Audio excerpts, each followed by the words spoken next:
doing today, everyone? I just want to let you know my book is out and available on Amazon and Barnes& Noble. The name is Parents Are Greatest Teachers. And now, back to our episode. Hello, everyone. This is your host, Alex Valgood, and this is Leap of Health. Today we have Elizabeth Knittel.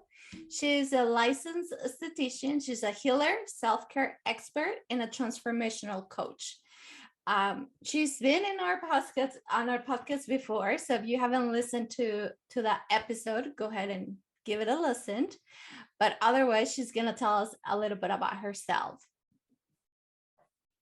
Hey there, I'm Elizabeth, and I'm everything. Alex did a great intro. Thank you so much.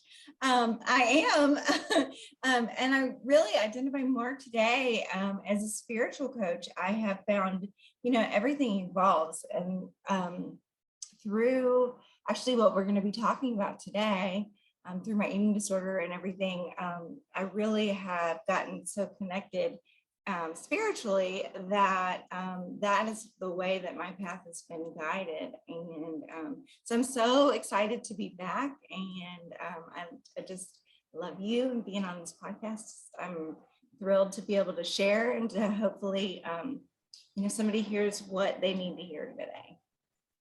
Thank you. Yes, thank you for being here today. Yes, and we're going to be talking about eating disorders, especially bulimia. Let's start from there. What's bulimia? Because we were talking previously to starting the recording, and you were telling us a little bit about the difference between bulimia and anorexia. Right. So I suffered from bulimia for around 10 years, and it wasn't a small, like I dabbled in it a little bit. It was a humongous, it was an addiction and a disease of the mind. Anorexia is more of where it's a deprivation. So the body, it's really a control. Well, it's all about control, but really in not eating. Whereas bulimia, which translates to like ox-like appetite or something along those lines, ox-like hunger, I think is what it is. And it's really where I would binge, and but you binge, you overeat, and it's not that you binge necessarily from hunger. It's really to fill a mental, emotional, there's like a hole inside that you're just trying to fill, but you're getting these hits of endorphins and dopamine and all the things that we get naturally from eating, that it brings us pleasure. So I would have this huge craving, and I would binge and eat way more than anyone would ever eat in one sitting or even one day, and purge. And I was, there's multiple ways that people, do purge, but I threw up, and I would make myself throw up. And it's, a lot of people will say, "Ooh, I hate throwing up. Like I could never do that." But it became where it wasn't like, it's not like when you're sick and you're nauseous and you experience all of the discomfort of it. It's just like a behavior that's just a return. And when I would do that, that actually would release more chemicals in my brain that would give me this sense of relief. The way, and I've never been a cutter, but I have been in treatment centers with other people that were cutters, and from what I understand, that if somebody cuts themselves, it provides like a relief, like where you can just sort of like the pressure builds up. And that was how how I felt really before I would binge and purge. Sometimes I would feel like this level of pressure or anxiety or depression or, I mean, there was different phases of it. I could be triggered by anything, but then I would binge and purge, and then I would get some relief from it. And but it was a very serious illness that really took over and took 10 years of my life, and it was a battle. It destroyed my relationships with my family. It really cost me a lot. It was going on while I was in college, and there was a lot of like secrecy and shame and all of the emotional stuff that goes along with it, and denial, because at first I thought I could stop, and then later it turned out I couldn't stop, and that was really, really scary. Yeah, I think that's something that were talking about earlier, that bulimia, it's almost like an addiction. It's a disease of the mind that as an outsider we don't understand, right? Like maybe sometimes the family members were just looking at someone like, stop throwing up, Right. or stop, not eating, eat something. But we don't understand that is a really, it's a part of a mental illness, Mhm. uh, within relationship with food. um, Tell us a little bit about uh, how that's connected, um, or how or why we will think about bulimia as an addiction. Oh, I mean, it really is a disease of the mind. Like with, Yeah. um,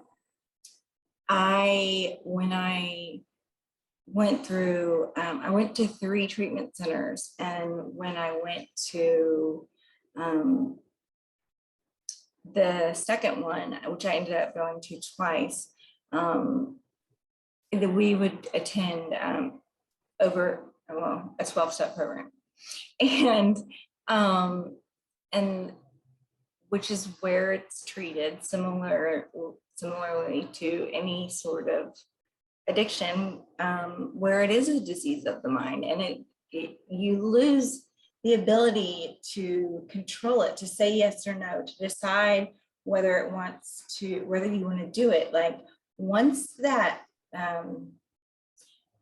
like switch is flipped, or once that cucumber becomes a pickle, you really can't go back to being a cucumber again. And Right. there's so much scientific evidence, which I am not a doctor. I am really just somebody who lived this hell for so long, but where it is, food starts getting digested and then it hits a different part of your brain. So your brain gets triggered the same way that it does when people are addicted to something like cocaine, where it hits those endorphins and it hits that you get that high from food, which to people that don't have food addictions can sound just absurd. But I can remember going to meetings and being like, I just wish I could eat like a human. And everybody in the meeting understood. But if I said that to somebody who doesn't understand eating disorders as an addiction, they're like, yeah, like, what does that mean? What does that even mean? Like, eat like a human? And why can't you? Why can't you just not throw up? Why don't you just stop eating? Or why don't you just eat? It's it's a disease. It's like, trust me, I want to stop so bad. And I can't. It's a really scary place to be. Yeah, I think reframing our mindset as a society, as the family, having someone, another member that it's going through these things. I think reframing that as like, it's not just someone overeating or not eating, but it's someone that's actually going through some mental health disorder, Mhm. as the same as physical. So it's not just physical, it's together, it's mental and physical. And I think understanding that, it gives us a better idea on how to help. And so in your case, I know you mentioned you went to different facilities that help you. You look for professional help. Mhm. What was some of the things that you will recommend for people, or that know someone that's going through these, that can be very helpful, as opposed to shame and fear towards those members or friends? Or Shame and fear are, and the guilt are just, if you haven't experienced them, especially coming from something that is a mental disease or disorder, it's the worst feeling. It is such a I can remember feeling so dirty inside and just wanting to hide and wanting to leave my body, like really I started to disassociate.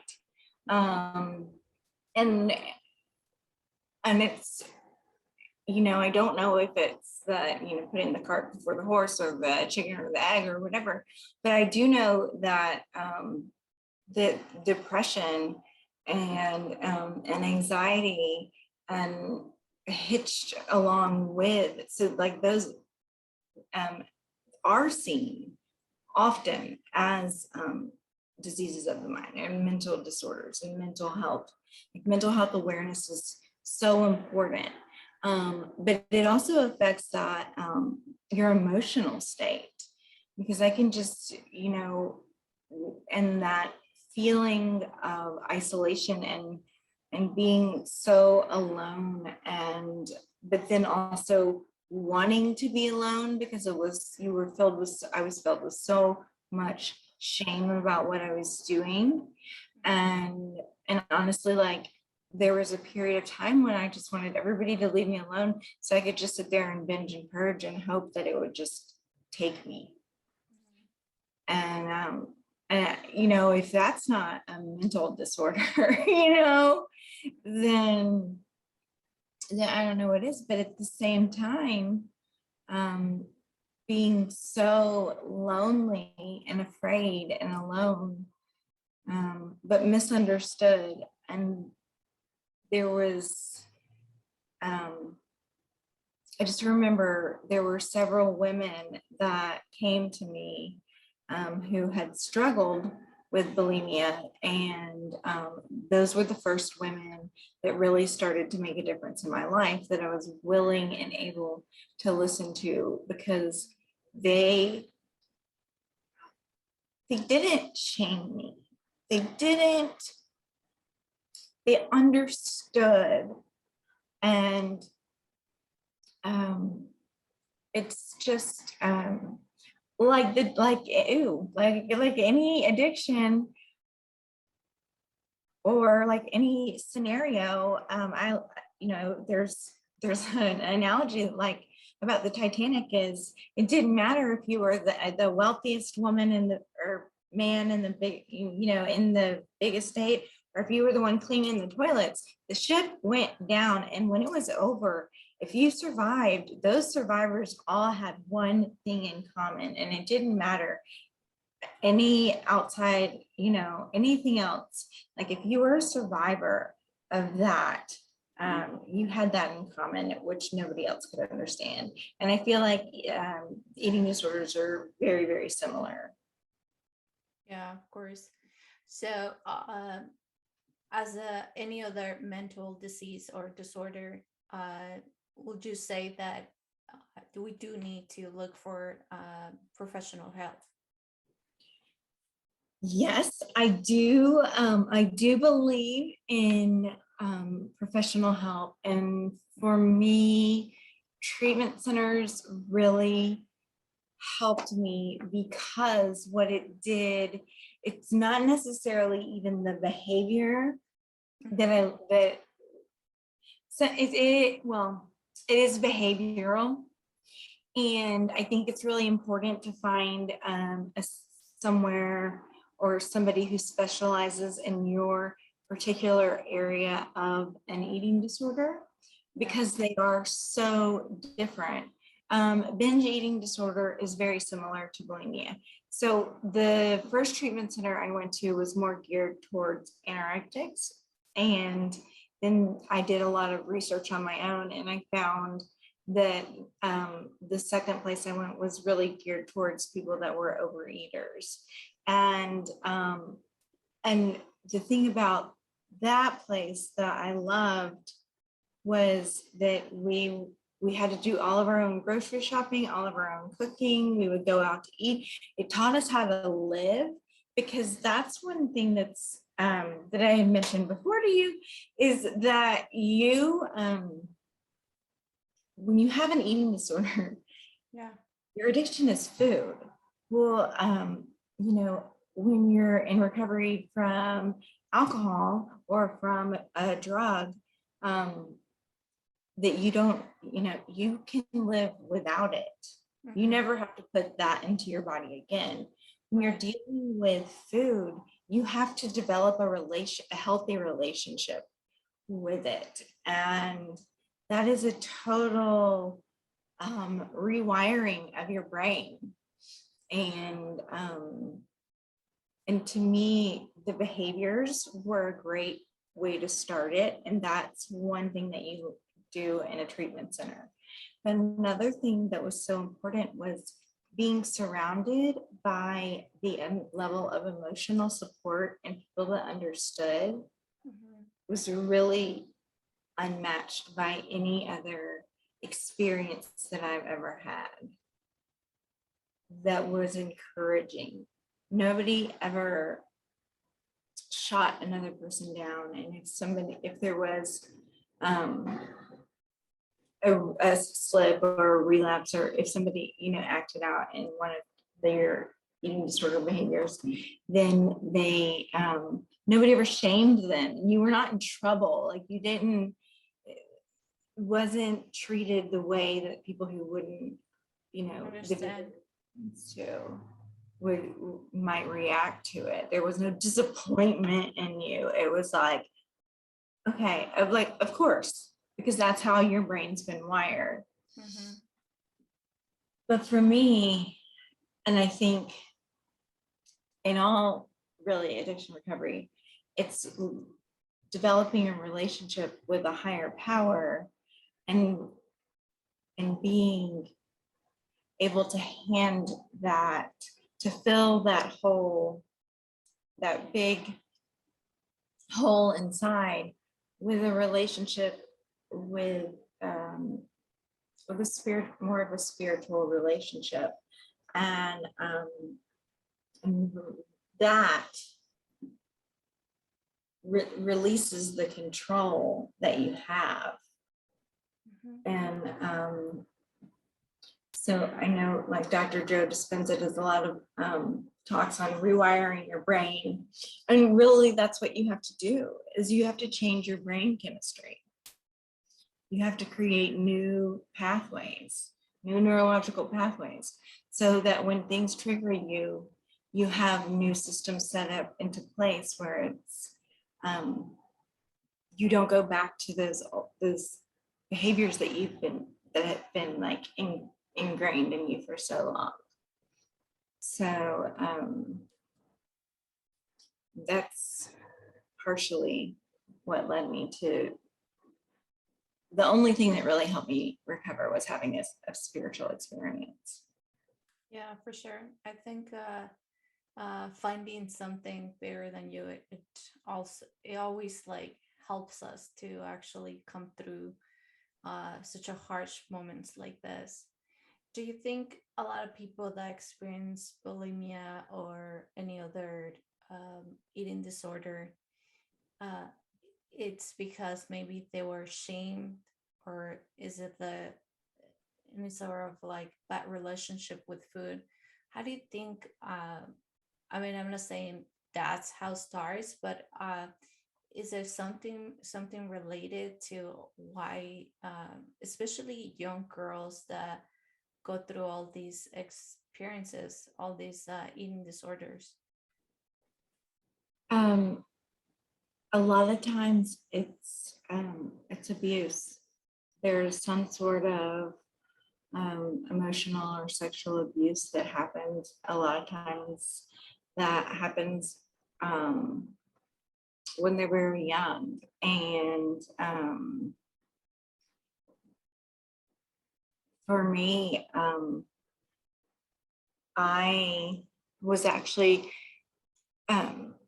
unaware of it, and I wasn't unaware, but I had blocked out a situation in my brain, and it wasn't until I was 30 and I got into recovery for alcohol, and did a lot of deep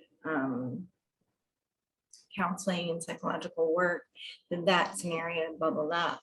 But clinically, I know that abuse a lot of times will lead to the abuse of food, whether you're trying to hide your body, or just disassociate.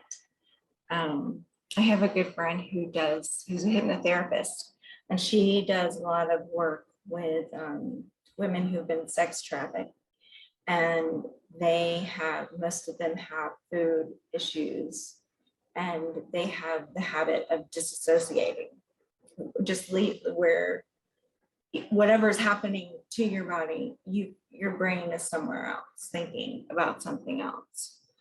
And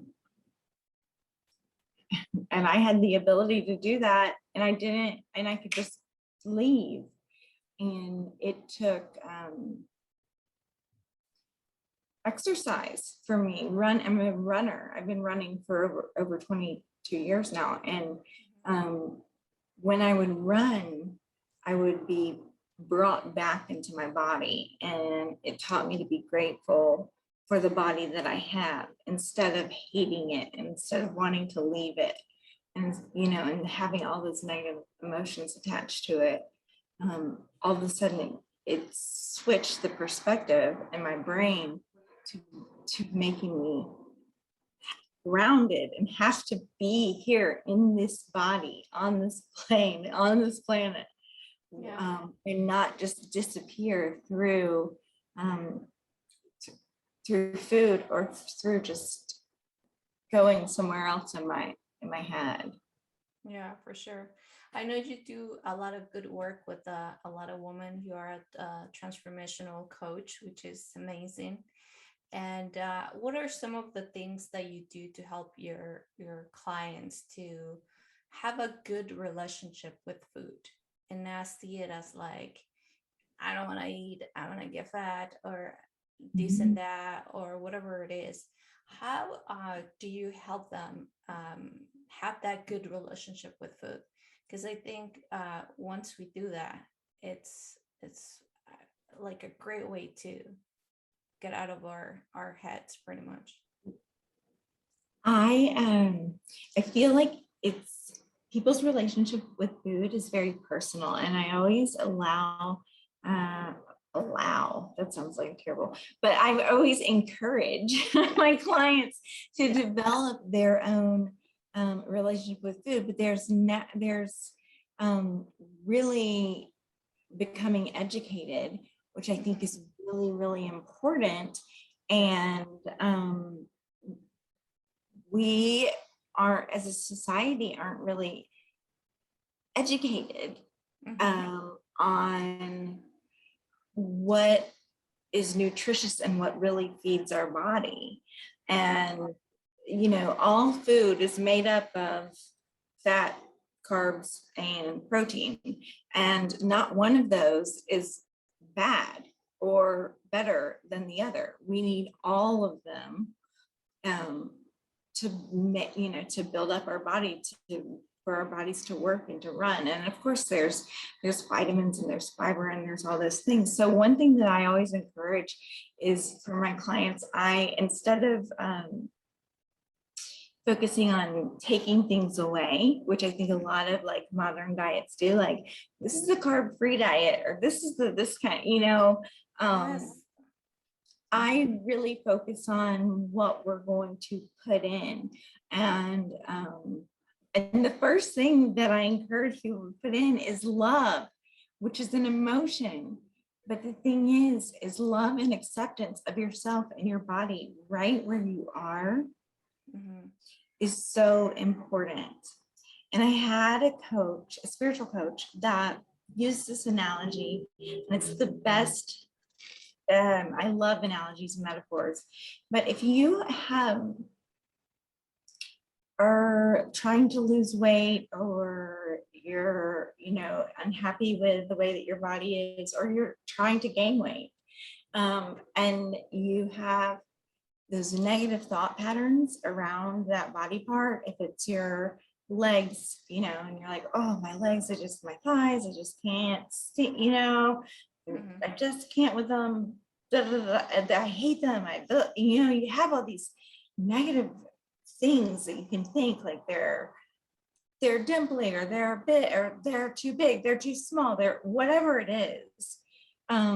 It's almost like taking a baseball bat and just physically beating the crap out of yourself, really, in that body part with a bat, and then expecting that body part to take you for a walk, for a run, to serve you.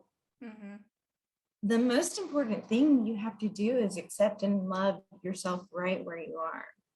And when you can pull that in, that's going to start to fill that, I always say God-sized hole, but you can use whatever word you want, but that hole in your soul that only can be filled with love. And then start looking for the nutritious foods and the things that that you're doing it, and doing it from a perspective of self-love and care, where you're not just grabbing things on the go. It's like we turned it into like a self-care ritual and routine, and start to integrate it in your life as really a way to say, to yourself, I love you, and I'm going to take care of you. I'm going to provide nutritious and loving food, for you. And so it's a complete shifted perspective. Instead of punishing, you're not punishing yourself anymore. Yeah, I love that. I love that's how you start things. I really never like give that a thought, because I love food. I have no problem with food, but I can't, I could see how people that doesn't have that good relationship with food, or that they're binging, or that they have, to the extreme now, eating disorder can can go so badly. But starting from where you are and loving who you are, how your body feels, how your body looks, that's amazing. I mean, you know, from someone, I feel like sometimes I'm like super aware, but I really never really thought about that one point. But it's true. I think, and I think it goes for everything. It's like an amazing tip to anything. Start where you are, love what you have now, and see where you can go. See how you can get better yourself, because that's pretty much at the end what we try to do: better ourselves. Either getting a little bit more muscles, getting a little bit more fit. I mean, we all love to look beautiful, but definitely loving yourself where you are now. It's I mean, I'm gonna put it on a shirt. It's the key. It's really the key to love where you are. It doesn't matter how bad or crazy it looks. That's the best way to start things. That was awesome. It really hit me to my core. That's what it's, it takes the power away from the food and it gives the power back to you and to your spark of the creator. There's no, I might have said this on the other podcast, but there's no accidental humans. You were created for a reason. And, and it is, and by conquering that disease for me, it really made me the woman that I helped to make me the woman I am today. And it's something that when I'm going through a tough time and I'm just like, why is this happening? And it's just, I can sit there and think, well, I lived in hell for 10 years and I don't have to live that way anymore. So whatever's going on today, I know that also this too shall pass. It might pass like a kidney stone, but it's gonna pass. That is true. If I just keep my eyes focused on my higher power. And there was one thing I used to always say, and I would tell my parents, and I would just say, you have no idea how big this is. Like, it's bigger than me. And my mom would just say, are you gonna sit there and tell God how big your problem is? Or are you gonna tell your problem how big your God is? And, and it took a long time for that to really make sense for me. But really, like, what is bigger? Because, we're here for a higher purpose. We're here for a big reason. And it's to serve, and so I'm here to serve others with love and with my experience. And I just want people to know that if I can get through it, because it was so bad, that you can get through it too. Yeah, for sure. Well, we'll just say to all those younger girls and men, because men also goes through all these body shaming and fear, or they reject on how they look or whatever, or they start having all these bad relationship with food. What we'll just say to them to encourage them to know that this gets better, that the way they look is really not all in life. It's not all, and it's amazing because it's not what's on the outside that counts, it's what's on the inside. And the really neat thing is when your insides start to change, that's when your outsides really change. And I feel like all of those times I felt broken and just shattered, I was picked up and put back together. And all of those broken places that I was so ashamed of or hurt by, that's where my light shines through. That's the beauty comes from within. There's nothing, my outsides they change. I mean, I'm about to turn 40 in a few months, and it's, life change, like your body changes, things happen. I've experienced having babies and getting big and small, and all these things happen. And it's really not about the outside, it's about what's on the inside that counts. And it's all goes down to love and loving yourself and knowing that you are truly, truly loved. And when you feel that love, that desire to hide, to hurt, to want to abuse your body or escape will start to dissipate. And that's the thing that that had to happen for me. Yeah, I think you touch on a great point. I think loving yourself first, as you said earlier, from where you are, it almost creates a domino effect. Because if you start where you are and you start loving yourself, you start, as you say, eating better food. You know, we're not saying stop what you're doing already or what you love, but Right. doing better choices on what you're eating. I think also your body starts by itself transforming, because now you're gonna feel good, you're eating better food, now your body gets stronger to do exercises. So Mhm. it's this ripple effect of mind, body, and soul, that it's all connected. What do you think about that? I love that. It's so, oh, I could just talk about it for hours because it is so connected.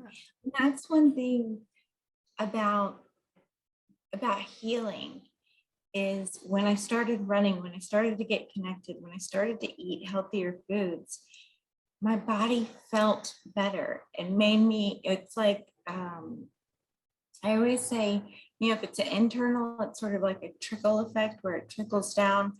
But when you have that internal light, you also create a ripple effect where it starts to ripple out into other areas of your life.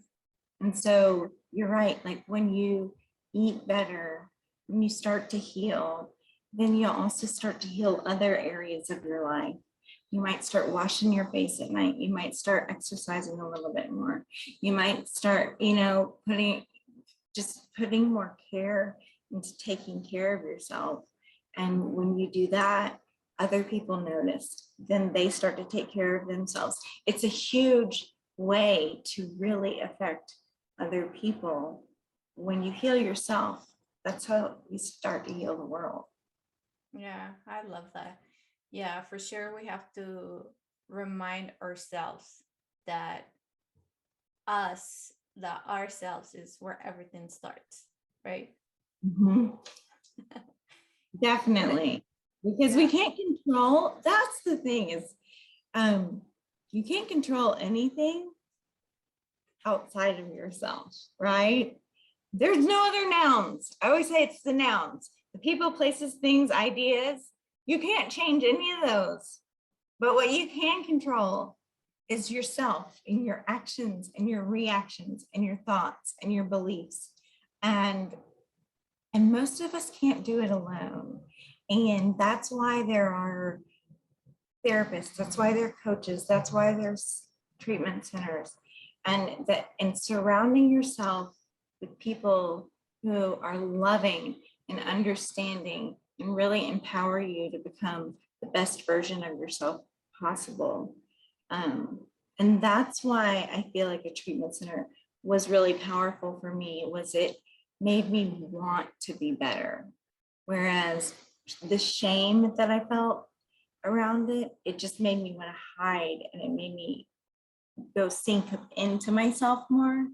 Whereas the love just makes you want to sort of blossom out. yeah, for sure. I think finding a community, it's super important. Mhm. Uh, do you have a community now where you actually also, I know you're not bulimic now, but do you still have a community where that supports you? Not well, yes, but not necessarily with my bulimia, but I am in recovery for for alcohol today. And so I use a 12-step program as well as coaches um and I have a really, really, really strong relationship with my higher power. And but the community where I can go in and talk about things that to some people might seem like horrific, and we can actually laugh about them. and it, and brings that the joy and the humor into like how ridiculous sometimes these things can be. Even though at the time they hurt so bad, you can be hurting so bad. Walk into a room of other people that understand, share it. Somebody else can relate, understand, and totally raise your vibration around it. Change the way that you see it, change the way that you feel it. I'm really, really big mental health advocate for 12-step programs. I really, they're not absolutely necessary, but it was a very easy, not easy, simple way for me to learn to bring my higher power into my everyday life. Yeah. You talk about spirituality and your higher power. How important do you think is for anyone that's struggling, especially with all these eating disorders, is to actually find that whatever it is for that person? Because we all have different beliefs, different gods, or whatever it is that you believe in. How important do you think it's for your recovery? It's the most important thing. It is the most important thing. And the thing is, I don't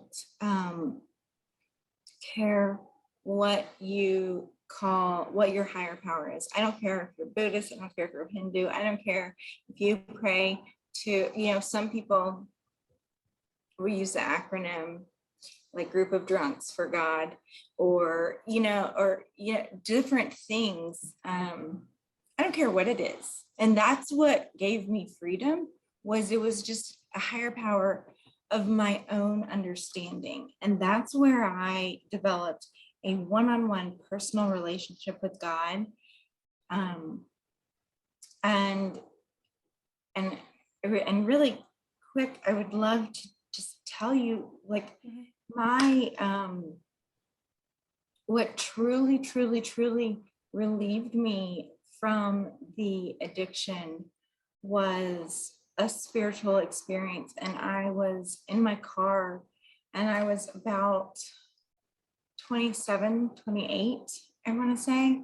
And I was going through a really, really, really tough time. I was married, and we were so poor and at the time, and I still I had to get some relief, and so I went and bought some binge food, and I was sitting there and I started to eat it, and this white light came into my car and came through my body, and it through my feet and all the way up, and I had the feelings of safety and security, and it was warm and loving, and